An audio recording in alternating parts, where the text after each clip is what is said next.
So you see, that's where the trouble began. That smile. That damn smile.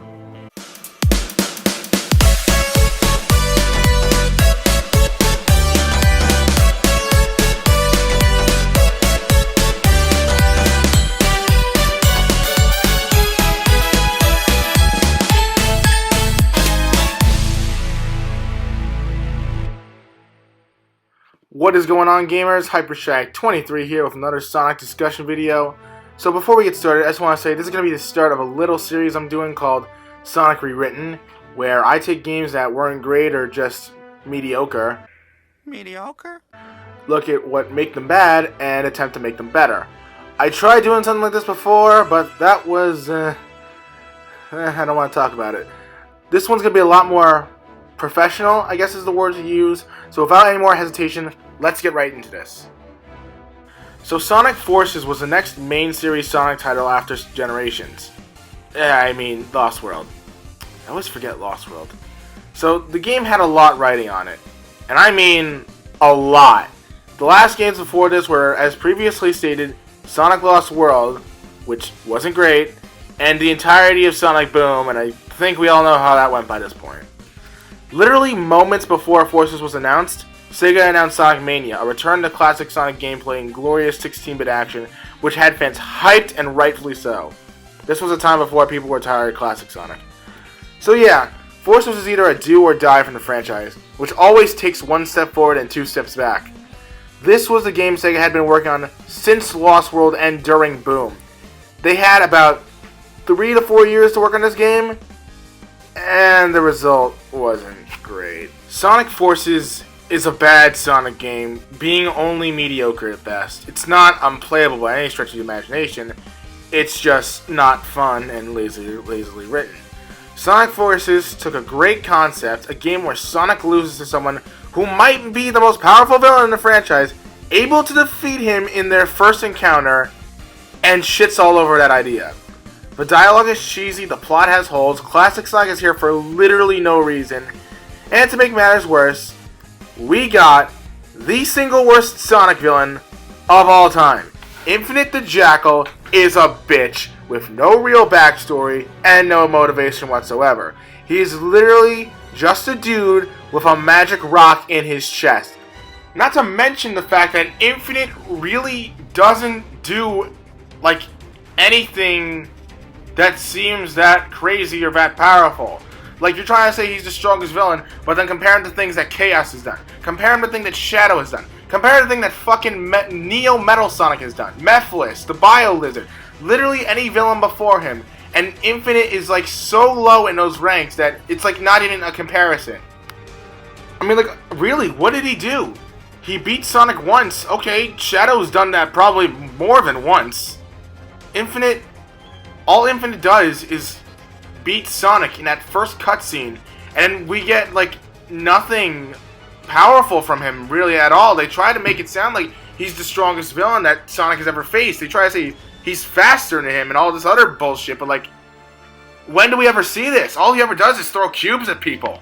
And people try to defend Infinite, say he's strong, and that's what the story wants us to believe, but that doesn't make any sense. You're telling me Infinite can beat Sonic, but loses to a kid with no powers. Not even that. You're calling Infinite the strongest villain in Sonic history when Sonic defeats him in base form. Let me repeat that. Sonic beat Infinite without the Chaos Emeralds.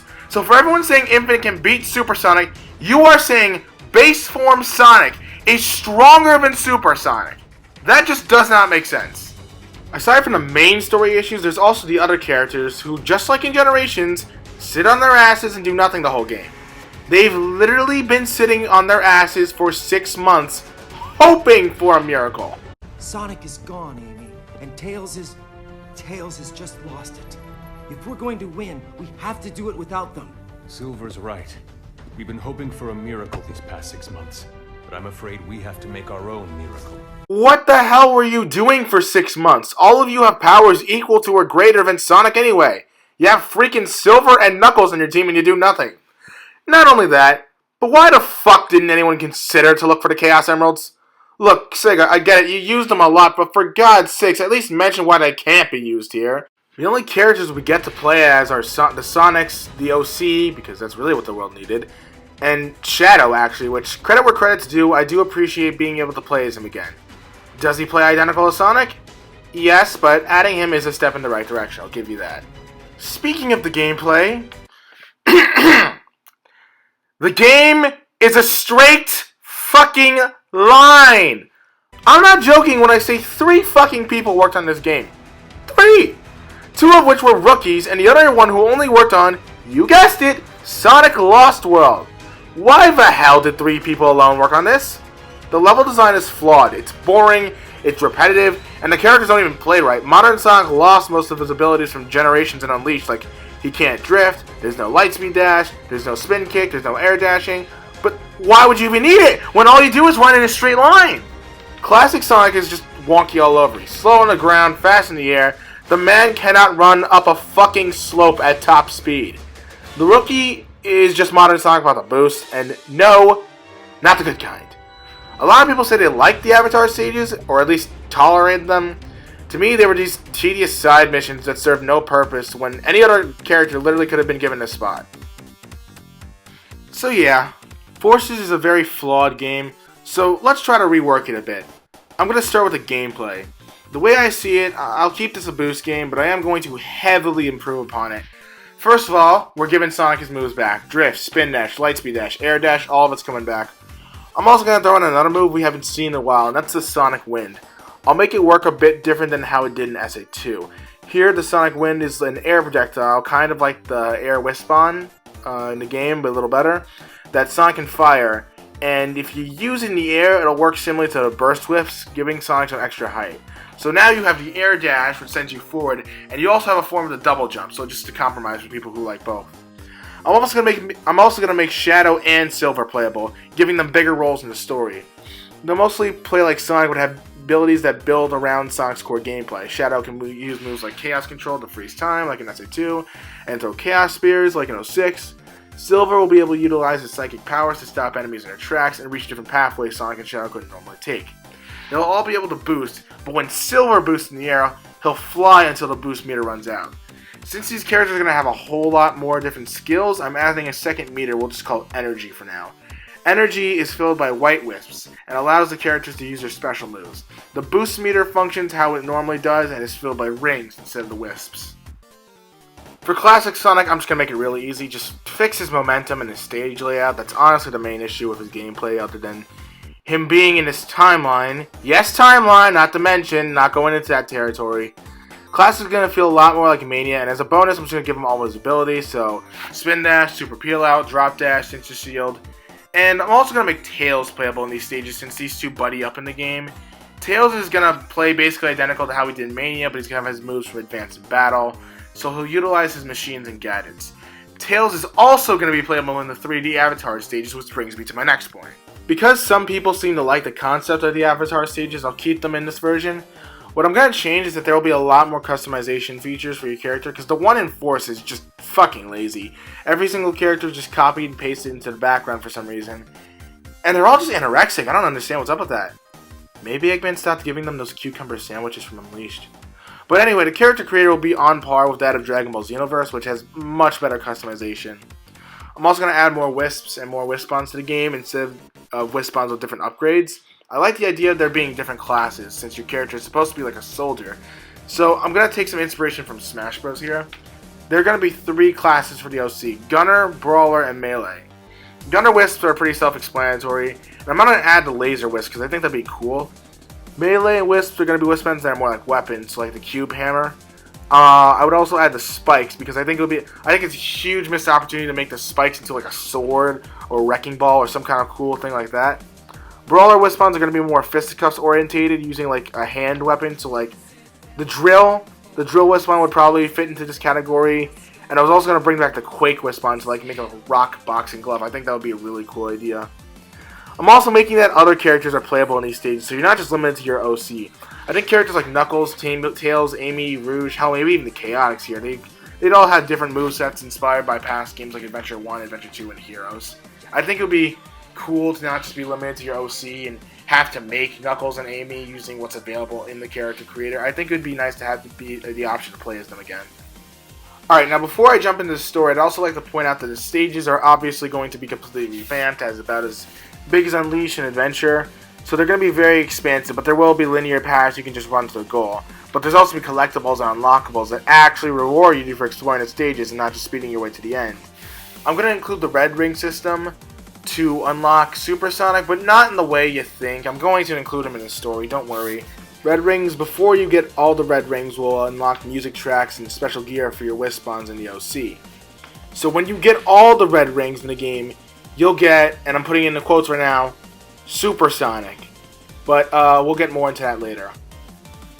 Alright, here we go. Now we're getting to the crazy stuff. I have rewritten Sonic Forces from the ground up and improved it the best way I could.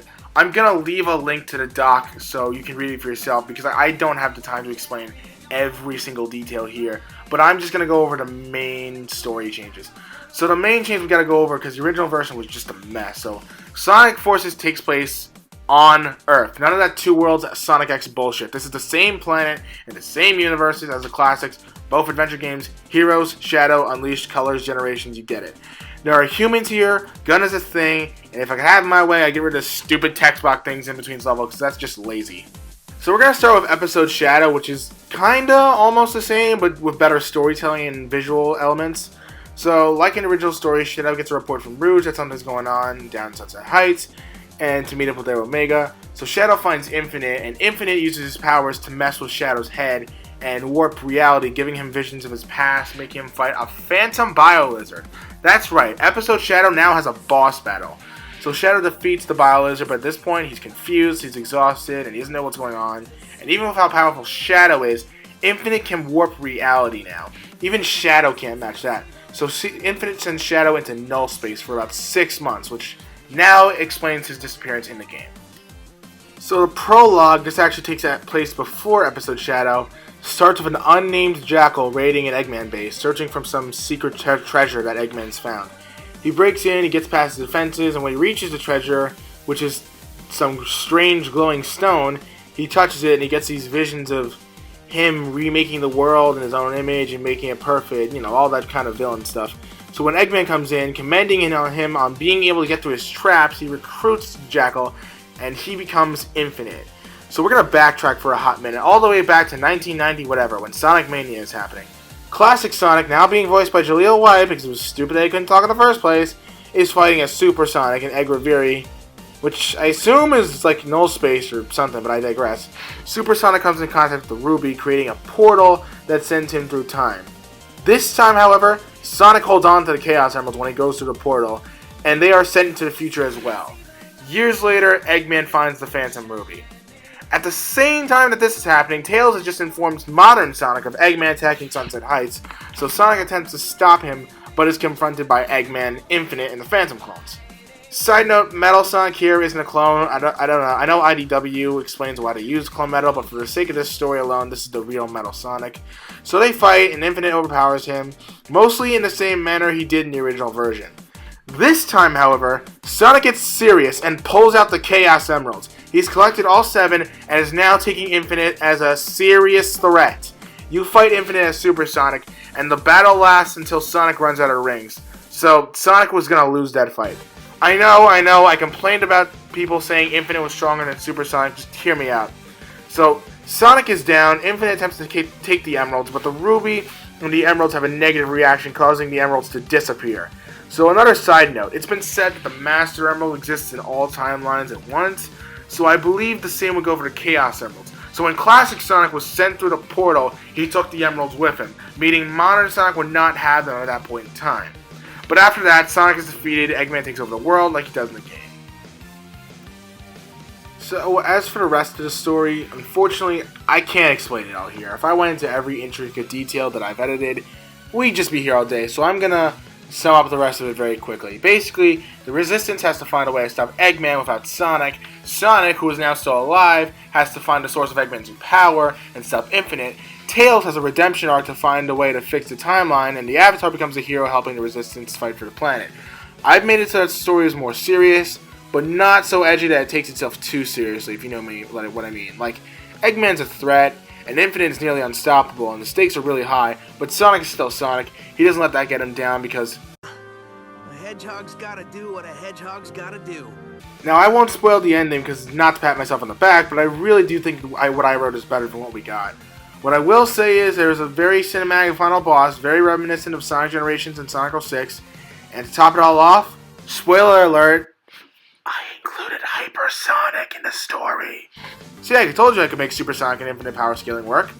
But I digress. If you want to find out exactly what happens in this version of Forces, please go read my doc. It would mean a lot to me, and I'd love to hear your ideas and feedback on how you would fix Sonic Forces. Anyway, that's it for today, guys. Thank you so much for watching. I hope you enjoyed the video. Don't forget to leave a like and subscribe and ring the bell for notifications. You can also check out my Instagram at HyperShag23, where I post daily Sonic content. Link is in the description below. Thanks again so much, guys, and I'll see you all next time.